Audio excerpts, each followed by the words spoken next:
Hey guys, welcome back to my channel. I hope आप सभी अच्छे हो और आपकी तैयारी बहुत अच्छे से चल रही हो। तो मैंने जो 3 रूल्स टू क्रैक सीयूईटी वाला वीडियो बनाया था उस पे कुछ लोगों ने कमेंट किया है और मुझको बोला है कि बाकी सब तो ठीक है बट जीटी और इंग्लिश कैसे मैनेज करें। तो I am going to tell you how to manage GT and English. वैसे तो मैंने कमेंट्स में आंसर दे दिया है बट फिर भी मैंने सोचा कि आपकी तरह अगर कुछ और लोगों का भी डाउट होगा तो इट विल हेल्प। रही बात इंग्लिश की, तो जैसे कि मैंने बताया कि इंग्लिश में आपको डेली बेसिस पे आप 10 फॉरेन वर्ड्स लर्न करिए। आप फॉरेन वर्ड्स को नोट डाउन करिए एक कॉपी में।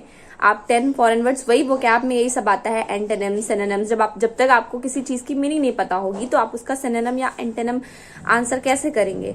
तो और सीयूईटी के पेपर में हमारे नॉर्मल वर्ड्स नहीं आते, हमारे फॉरेन वर्ड्स आते हैं। तो आप उन फॉरेन वर्ड्स डेली 10 वर्ड्स, आप 10 वर्ड्स तो ऐसे हंसी खेल में भी कर सकते हैं। गूगल डाला, गूगल में 10 फॉरेन वर्ड्स सर्च किए, आज आपने एक नोटबुक में 10 फॉरेन वर्ड्स विद मीनिंग लिख लिया, उनको लर्न कर लिया आपने। आप सोते टाइम जब जा रहे हो, सोने के टाइम आपके पास 10 मिनट हो, आप 10 मिनट में आप 10 वर्ड्स तो याद कर सकते हो। तो वो वर्ड्स आपने याद कर लिए। नेक्स्ट डे आप रात में उनको रिवाइज किया, फिर नेक्स्ट 10 वर्ड्स लिखे। तो ऐसे ऐसे करके आपके 14 डेज में 10 वर्ड्स करके 140 वर्ड्स तो हो ही जाएंगे। तो आप ऐसे करके वर्ड्स आपको कंप्लीट करने हैं और डेली एक मॉक टेस्ट पेपर इंग्लिश का जरूर देना है। बस आप इतना कर लीजिए, इंग्लिश में इंग्लिश डन हो जाएगी आपकी। और दूसरी चीज रही जीटी की, तो इतना सब मैनेज करना आई नो बहुत डिफिकल्ट है। आप लोग को डोमेन्स भी कवर करने हो रहे होंगे, इंग्लिश भी कवर करनी है, जीटी भी करनी है। तो इंग्लिश का तो सॉर्टेड है, वो आपको सिर्फ रात में लेके चलनी है। आप चलते चलते 10 मिनट में आप उसके रोज वर्ड सीख सकते हैं और मॉक टेस्ट लगा लीजिए। उसको 1 घंटा आप इंग्लिश के लिए तो निकालना ही निकालना। आप 1 घंटा इंग्लिश के लिए निकाल लो, बस इंग्लिश सॉर्ट है हमारा। आप ये ऐसा सोच लो, इंग्लिश हमारा सॉर्ट है, हमें रात में इंग्लिश को देना ही देना है। ठीक है, हमें एक मॉक टेस्ट डेली लगाना ही है इंग्लिश का, क्योंकि वो नहीं करोगे तो इंग्लिश में जैसे आपकी रीडिंग कॉम्प्रिहेंशन पे क्वेश्चंस हैं और वो कैप पे क्वेश्चंस हैं, तो आपके क्लियर नहीं हो पाएंगे, क्योंकि बोर्ड्स पे हमारा ऐसा पेपर नहीं आता है। तो उसको एनालाइज करना बहुत जरूरी है और 1 आवर आप इंग्लिश को जरूर दीजिए। ठीक है। और रही बात जीटी की, तो जीटी तो 14 डेज बचे हैं। देखो, जीटी इतनी जल्दी होता तो नहीं है, जीटी इतना इजी वे में लोग लेते हैं बट ऐसा नहीं होता है। बट जीटी में मेरे अकॉर्डिंग जो कॉन्सेप्ट आ रहे हैं, जो क्वेश्चंस हैं, वो ऐसे टॉपिक्स में है, ratio, proportion, time and work. ठीक है, इस टाइप के क्वेश्चंस, इन टाइप के टॉपिक्स में। तो मेरे ख्याल से 14 to 15 टॉपिक्स ही हैं। आप उनको डेली बेसिस पे 1 आवर के 1 शॉट देखिए एक टॉपिक पे। रेशियो, प्रोपोर्शन पे आपको टॉपिक्स देखने की आई डोंट थिंक कि आपको रिक्वायरमेंट है। आप सिर्फ क्वेश्चंस लगा लीजिए उन टॉपिक्स पे, या फिर थोड़े थोड़े से वीडियो देख लीजिए, एक टॉपिक पे आपको क्लियर हो जाएगा, वो आपके क्वेश्चंस बन जाएंगे। 14 डेज में 14 टॉपिक्स तो आपके कवर हो जाएंगे ना जीटी के। ठीक है, तो ये चीज हो गई। उसके बाद आपको एक चीज अलग से अलग मेहनत करनी पड़ेगी। आपको नींद थोड़ी सी त्यागनी पड़ेगी। 6 घंटे सोइए, 5 घंटे सोइए, जैसे भी सोइए। तो कुछ दिन की बात है, कुछ दिन स्ट्रगल कर लीजिए, बाद में सो लीजिएगा, बाद में पूरा जून आराम काटिएगा। ठीक है, तो आपको क्या करना है, जीटी में सीयूईटी वाला चैनल पे आपको करंट अफेयर्स वीकली वाइज पे मिल जाएंगे वीडियोस, उसके करंट अफेयर्स देख लीजिए। तो वैसे इतना करंट अफेयर्स का तो वेटेज नहीं है, बट ठीक है, करंट अफेयर्स भी आते हैं, मतलब वैसे जरूरी नहीं है। आप मॉक टेस्ट एनालाइज करिए, मॉक टेस्ट लगाइए, जीटी का मॉक टेस्ट दीजिए। और ये जो मैंने बताया आपको टॉपिक्स, वो 14 डेज में आप 14 टॉपिक्स कवर हो जाएंगे आपके। तो जीटी का आप 1 to 2 आवर्स हटा दो, तो 1 घंटा इंग्लिश का हो गया, ये 2 घंटे जीटी के हो गए। आपको 3 घंटे आपके दिन के हटा दिया आपने। ठीक है, 3 घंटे आपको बस ये सब्जेक्ट्स पढ़ने हैं। और लोग बोलते मुझे कि आप घंटे के अकॉर्डिंग बता रहे हो, तो मैं घंटे के अकॉर्डिंग नहीं बता रही हूँ। ठीक है, आप खुद मुझे बताओ, आपको 10 फॉरेन वर्ड्स याद करने में कितनी देर लगेगी। आपको एक मीनिंग दी मैंने, तो आपको मैंने बोला कि इसको याद करो, आपने 2 बार पढ़ा, उसको आपको याद नहीं हो जाएगा क्या? अब आपसे इतना नहीं हो सकता तो फिर आप 14 डेज में क्यों टारगेट प्लान्स देख रहे हो? ठीक है, तो ऐसे नहीं करना है आपको। अगर 10 मिनट नहीं तो आपको 20 मिनट लगेंगे। अब आपको टाइम मैनेज तो करना ही पड़ेगा, टाइम के अकॉर्डिंग ही चलना पड़ेगा। जब दिन कम है तो हमें हमारा टाइम देखना पड़ेगा। हम ऐसा नहीं कर सकते ना कि पूरा पूरा दिन एक सब्जेक्ट को खींच के चले। तो उस अकॉर्डिंग से मैंने आप घंटे बताए। मैंने ऐसा नहीं बोला है कि आप नहीं सिर्फ आप 4 घंटे ही केमिस्ट्री पढ़िए या 4 घंटे ही फिजिक्स पढ़िए। वो मैंने एक टारगेट दिया था आपको कि आप 4 घंटे पे ये डिसाइड करिए कि आपको आज 4 घंटे में बस इतना टॉपिक कंप्लीट करना है तो करना है। ये मैंने, ताकि आप अगर अपने आप को टाइम बाउंडेशन दोगे ना कि मैं इतने घंटे पे इतना टॉपिक कर लूंगा, तो वो आपके अंदर रहेगा कि नहीं मुझे इतना टॉपिक कवर करना है। अगर आप अपने आप को टाइम बाउंड नहीं करोगे ना तो आप बहुत लीनियंट हो जाओगे।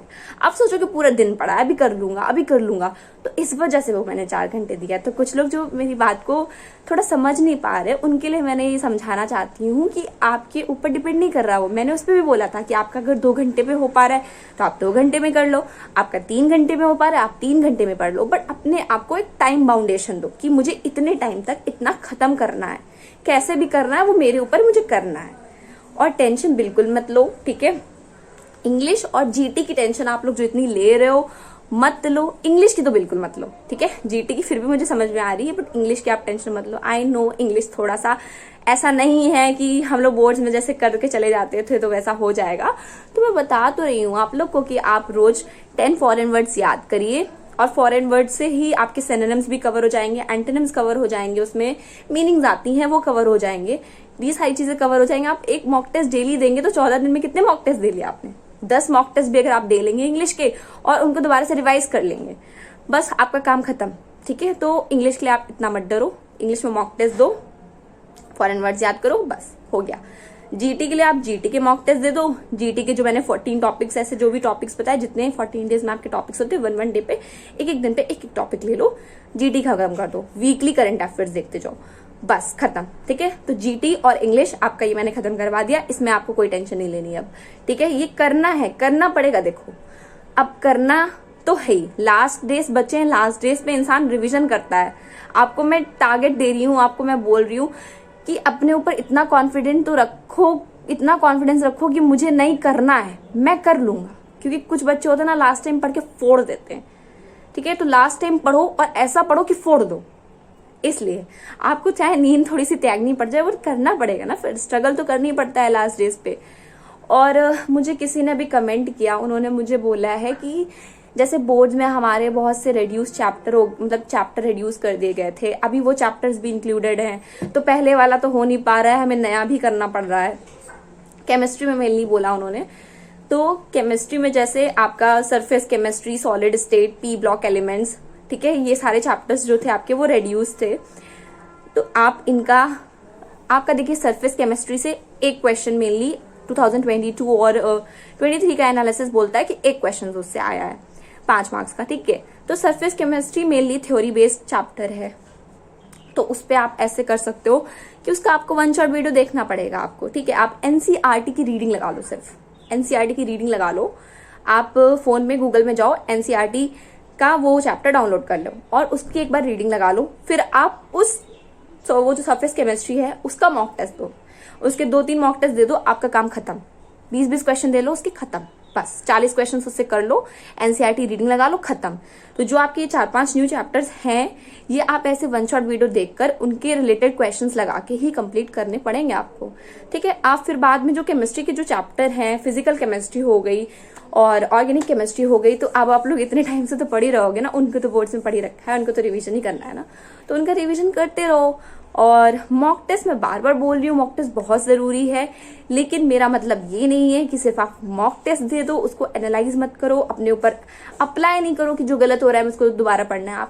आपको देखो, मैं सिर्फ बता सकती हूँ, करना आपको खुद पड़ेगा। अगर मैं जितना कह रही हूँ ना, आपने सच में अगर इतना ही कर लिया, इतनी सीरियसली मेरी बात को ले लिया, तो मैं 100% बोल रही हूँ आपका सिलेक्शन पक्का, ठीक है। अब आप लोग जब सुन के सिर्फ अगर खुद करोगे ही नहीं तो फिर कुछ नहीं होगा, ठीक है। जैसे आप टेंशन अगर लिए जाओगे खाली कि मुझे इंग्लिश नहीं हो रही, मुझसे जीटी नहीं हो रही है, आप बाकी के सब्जेक्ट्स नहीं हो रहे हैं सब, कैसे? टाइम मैनेज आपको करना पड़ेगा। और टाइम मैनेजमेंट का मैंने बता दिया, मैंने अपने अकॉर्डिंग बताया कि आप ऐसे डिवाइड करो कि आपको मॉर्निंग स्लॉट पे कोई अच्छा सब्जेक्ट ले लो जो आपको मतलब थोड़ा सा बोरिंग लगता हो। आप अगर मॉर्निंग में आपका माइंड फ्रेश रहता है, आप जल्दी उठते हो, तो मॉर्निंग में ऐसा सब्जेक्ट ले लो और मॉर्निंग वाले स्लॉट में आप डिसाइड कर लो कि मुझे आज इस सब्जेक्ट का ये यूनिट कंप्लीट करनी है विद क्वेश्चंस, बस। तो आपको वो कंप्लीट करनी है मॉर्निंग स्लॉट में, बस मॉर्निंग स्लॉट खत्म, वो आपका सब्जेक्ट खत्म। आया आफ्टरनून स्लॉट। आफ्टरनून स्लॉट पे आप थोड़ा ऐसा सब्जेक्ट लो जो आपको इंटरेस्टिंग लगता हो। जैसे मैंने बताया था मुझे केमिस्ट्री इंटरेस्टिंग लगता है, तो मैंने अपना केमिस्ट्री सेलेक्ट किया था, ठीक है। तो आप अपना केमिस्ट्री लो। उसके बाद आप नाइट शिफ्ट पे जब जाओगे, तो नाइट शिफ्ट पे आप ऐसा कोई सब्जेक्ट लो जिसमें आपको थोड़ा सा मेहनत लगती हो। तो नाइट में आप एक इंटरेस्टिंग सब्जेक्ट पढ़ने के बाद एक बोरिंग सब्जेक्ट पढ़ सकते हो, ठीक है। और इंग्लिश का जो मैंने रात में सोने के टाइम पे वक्त बताया है उसको आप कर लो। और जीटी आपको बीच में एडजस्ट करना पड़ेगा, आप चाहे अपनी थोड़ी सी नींद सेक्रीफाइस करो या फिर सुबह जल्दी उठ के पढ़ लो, यही कर सकते हो आप। और बस मेरा यही है कि आप अभी अगर मेहनत कर लोगे, अभी आप सेक्रीफाइस कर लोगे अपनी नींद, थोड़ा सा घूमना फिरना, फोन पे टाइम वेस्ट करना, रील्स स्क्रॉल करना, तो आपका 110% सिलेक्शन हो जाएगा। रेदर देन टेकिंग टेंशन, आप हार्डवर्क करो। हार्डवर्क क्या, स्मार्ट वर्क करो, जो बनते करे वो करो, बस पढ़ो, जितना मैंने बताया है उसको करो। और टाइम फाउंडेशन आपको अपने आप को देनी पड़ेगी, मैं ये बोल रही हूँ, तो प्लीज डू इट और हो जाएगा। Bye bye. और कोई टेंशन हो, कोई डाउट हो तो let me know. Bye bye.